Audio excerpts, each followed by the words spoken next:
Assalamualaikum warahmatullahi wabarakatuh. Halo semuanya, perkenalkan nama saya Aprinia Arsalina dari kelompok 8 pada mata kuliah kewirausahaan mendapatkan judul materi kewirausahaan sosial yang menginspirasi dunia. Pada penjelasan kali ini, saya akan hanya menjelaskan poin 1 dan poin 2. Poin pertama yakni pengertian kewirausahaan sosial. Apa sih kewirausahaan sosial itu? Kewirausahaan sosial adalah kegiatan kewirausahaan yang dilakukan untuk kepentingan sosial atau kepentingan umum, berorientasi pada perubahan-perubahan, bertujuan untuk membantu seluruh masyarakat mencapai hasil yang lebih baik di bidang keuangan, kemasyarakatan, lingkungan, dan pemberdayaan masyarakat.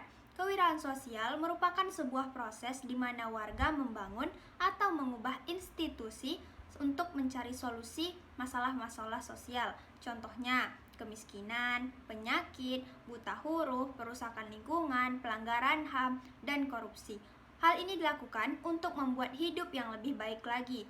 Nah, dapat saya simpulkan bahwa kewirausahaan sosial adalah semacam inisiatif dalam bidang kewirausahaan yang bertujuan memecahkan masalah sosial dan membawa transformasi perubahan yang positif. Orang yang berperan dalam kewirausahaan sosial dapat disebut dengan social entrepreneur. Social entrepreneur adalah orang yang senantiasa melibatkan diri untuk terus bertindak tanpa memedulikan halangan yang ada, serta memiliki akuntabilitas dalam bertanggung jawab atas hasil yang dicapainya kepada masyarakat. Baik, materi selanjutnya ialah prinsip-prinsip kewirausahaan sosial. Timmons dan Spinelli membuat pengelompokan yang diperlukan untuk tindakan kewirausahaan dalam 6 hal, yakni yang pertama, komitmen dan determinasi. Apa sih komitmen dan determinasi? Komitmen merupakan suatu kesediaan atau niat yang dimiliki oleh seseorang yang dibarengi dengan tindakan determinasi, yakni bentuk penguasaan terhadap diri sendiri. Yang kedua, ada kepemimpinan.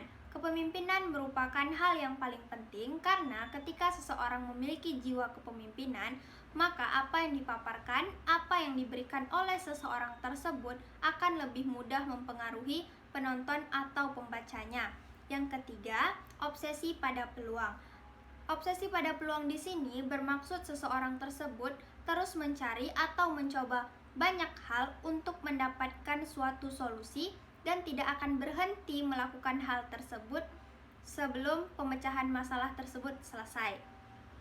Yang keempat, ada toleransi ambiguitas yang merupakan kecenderungan individu melihat situasi tanpa hasil yang pasti serta mengambil atau membuat keputusan dalam situasi yang penuh ketidakpastian atau lingkungan yang beresiko. Yang kelima, ada kreativitas, keandalan, dan daya beradaptasi. 3 aspek ini saling berhubungan dan juga penting loh guys. Bertindak secara kreatif itu diharuskan untuk berpikir juga secara kreatif dan menarik, serta handal dalam berbagai hal yang berhubungan dengan kewirausahaan sosial, serta memiliki kemampuan tinggi untuk mudah beradaptasi di lingkungan manapun. Yang keenam adalah motivasi untuk terus unggul. Hal ini adanya motivasi dalam diri seseorang untuk terus maju, belajar banyak hal tanpa berhenti dan menjadi yang terbaik. Nah, dapat kita ambil kesimpulan kecil bahwa kewirausahaan dianggap sebagai sebuah pola pikir atau asumsi yang mendasari tingkah laku. Bill Drayton, pendiri Asoka Foundation, selaku penggagas kewirausahaan sosial, menegaskan bahwa ada 2 kunci kewirausahaan sosial. Yang pertama, adanya inovasi sosial yang mampu mengubah sistem yang ada di masyarakat. Dan yang kedua, hadirnya individu yang bervisi, kreatif, berjiwa wirausaha, dan beretika di belakang gagasan inovatif tersebut. Gambaran ekosistem kewirausahaan sosial di Indonesia. Ada 4 unsur yang sudah mendukung dan menjalankan tugas dengan cukup baik, yaitu unsur finansial, dukungan, kondisi pasar atau market, dan selain itu, ada 3 unsur ekosistem kewirausahaan sosial yang belum baik dan belum berjalan dengan baik serta belum mendukung, yaitu unsur kebijakan, budaya, dan modal manusia. Berikut tokoh-tokoh kewirausahaan sosial yang menginspirasi dunia. Pertama, ada Bill Drayton. Tak ada yang menyalahkan Bill Drayton jika ada di posisi pertama, karena peraih 3 gelar akademik dari institusi terbaik di dunia, yakni S1 dan S2 di Universitas Harvard, serta S3 di Universitas Yale. Ini adalah sang bapak kewirausahaan sosial dunia. Lewat Drayton-lah, istilah social entrepreneurship menjadi populer apalagi setelah dia mendirikan organisasi Ashoka Foundation. Berdiri pada tahun 1981, Ashoka adalah lembaga yang bertujuan untuk memberikan dukungan pada para wirausaha sosial di seluruh dunia. Tak main-main, kini Ashoka sudah memiliki kantor di setidaknya 37 negara dan membantu sekitar 3.000 wirausaha sosial di lebih dari 70 negara. Tentu semua itu lahir berkat pemikiran pria kelahiran New York 79 tahun lalu itu. Yang kedua ada Mark Koska, pria Inggris yang baru saja genap berumur 61 tahun ini, dikenal secara global sebagai penemu jarum suntik murah. Lewat kemampuannya mendesain ulang alat medis, Koska mendirikan Self-Point Trust di tahun 2006 dan memberikan sekitar 4 miliar suntikan murah yang aman dan tidak bisa digunakan kembali ke sekitar 40 negara di seluruh dunia untuk disalurkan ke klinik-klinik kekurangan dana. Suntikan yang didesain Koska ini bahkan sampai menginspirasi WHO untuk kebijakan global suntikan aman sekali pakai pada Februari 2015. Yang ketiga ada Scott Harrison, pendiri sekaligus kini penjabat sebagai CEO organisasi nirlaba Water. Ini terlahir di Philadelphia pada 46 tahun lalu. Berani keluar dari zona nyaman, Harrison bahkan meninggalkan kehidupan mewah gemerlapnya di New York untuk menuju Afrika Barat sebagai sukarelawan Badan Amal Kapal Rumah Sakit Mercy Ship.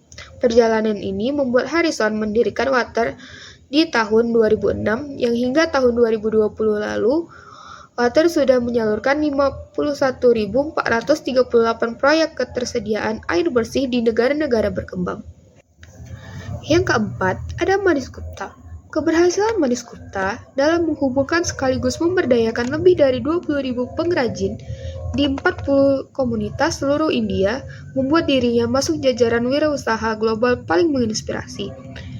Ada Mark Bumi yang didirikan Gupta pada tahun 2006. Yang kelima, ada Alison Gibson, mengusung slogan Food Service that Serves the People.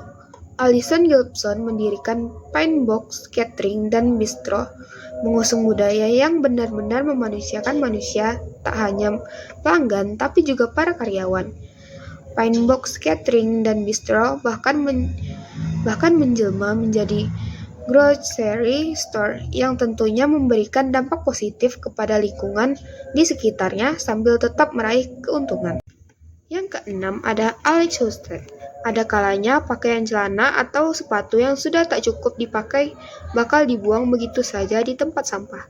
Jika kebiasaan ini dibiarkan, tentu bakal meningkatkan volume sampah.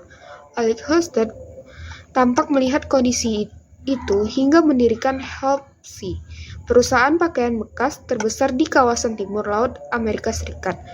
Melalui Helpsy, Husted mengajak konsumen untuk melakukan konsep fashion berkelanjutan dengan mendaur ulang sampah tekstil jadi produk layak pakai dan punya nilai ekonomi lebih tinggi. Yang ketujuh, ada Rachel Braden, perempuan yang pada tahun 2022 bakal genap berusia 34 tahun ini adalah seorang instruktur yoga sekaligus penulis buku Yoga Girl yang terpilih sebagai New York Times bestseller, bahkan sekadar membuat tubuh lebih sehat. Braden percaya bahwa yoga akan menjadi media penyembuhan. Hal ini yang membuat Braden membangun kanal online OneAndLong.tv sebagai sebuah studio online untuk pelayanan kesehatan, yoga, dan meditasi seluruh orang. 8. Ada Paul Bain. Lewat Just-Stay, Bain tak hanya berbisnis di komunitas teh semata, tapi juga bermitra langsung dengan para petani teh di Kenya sana, di mana Just-Stay memiliki misi besar dalam menyediakan teh yang diperdagangkan secara adil, tapi juga bahan baku berkualitas, kaya antioksidan, dan tentunya dihasilkan lewat pertanian berkelanjutan. Setidaknya ada lebih dari ratusan anak-anak muda dan perempuan di desa-desa Kenya yang memperoleh manfaat dari pendirian Jusri. Selanjutnya Muhammad Yunus, pria yang pada tahun 2022 genap berusia 82 tahun ini adalah seorang bankir kelahiran Bangladesh yang menggunakan konsep kredit mikro, di mana konsep ini para pedagang-pedagang miskin yang ditolak oleh bank umum dapat mengajukan pinjaman skala kecil. Pemikiran Yunus inilah yang akhirnya menjadi landasan berdirinya Greenman Bank di tahun 1983. Tak heran kalau Yunus diganjar hadiah Nobel karena mampu memberdayakan penduduk desa yang membawa mereka bangkit dari kemiskinan. Selanjutnya Black Mycoskie, sosok wirausaha sosial global terakhir yang dapat menginspirasi Anda adalah Black Mycoskie, pebisnis kelahiran Arlington, negara bagian Texas pada 45 tahun lalu. Itu adalah pendiri Tom House. Mengelontarkan uang pribadi sekitar 3.000, Tom punya misi besar menyumbangkan satu pasang sepatu untuk setiap satu pasang sepatu yang terjual. Tokoh kewirausahaan sosial yang menginspirasi Indonesia. Yang pertama, Masril Koto.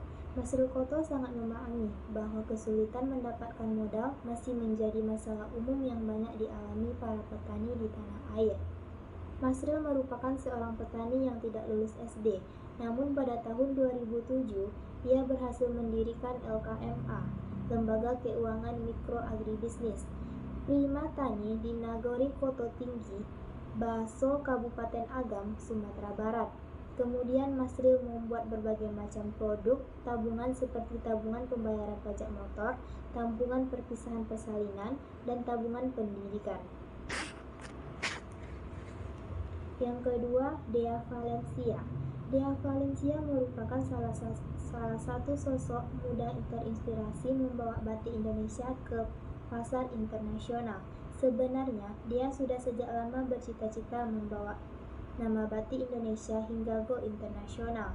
Berawal dari usaha ibunya yang berjualan batik lawas, kemudian dia terinspirasi untuk membuat batik dengan sentuhan modern, sampai diaplikasikan menjadi berbagai macam produk apparel dengan brand batik kultur. Yang ketiga, Muhammad Abdul Karim. Abdul Karim merupakan pengusaha Tasikmalaya yang memulai usahanya dengan berjualan nasi kuning dan donat. Namun, ternyata tidak setiap hari dagangannya habis terjual. Abdul sering memberikan dagangannya itu ke panti asuhan. Di sana, Abdul merasakan kepuasan tersendiri ketika bisa berjualan sekaligus berbagi.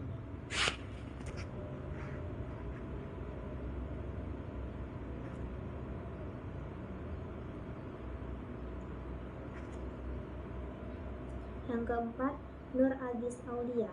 Pertanian menjadi bidang yang kurang diminati oleh generasi muda belakangan ini karena dianggap kurang bergengsi dan kurang menjanjikan. Namun, hal ini tidak berlaku bagi Agis. Sebaliknya, pemuda lulusan dari Universitas Gadjah Mada ini justru sangat bermanfaat mengharap pertanian terpadu. Ia juga mengajak anak-anak muda untuk ikut bertani. Yang kelima, Mesti Aryo Tejo.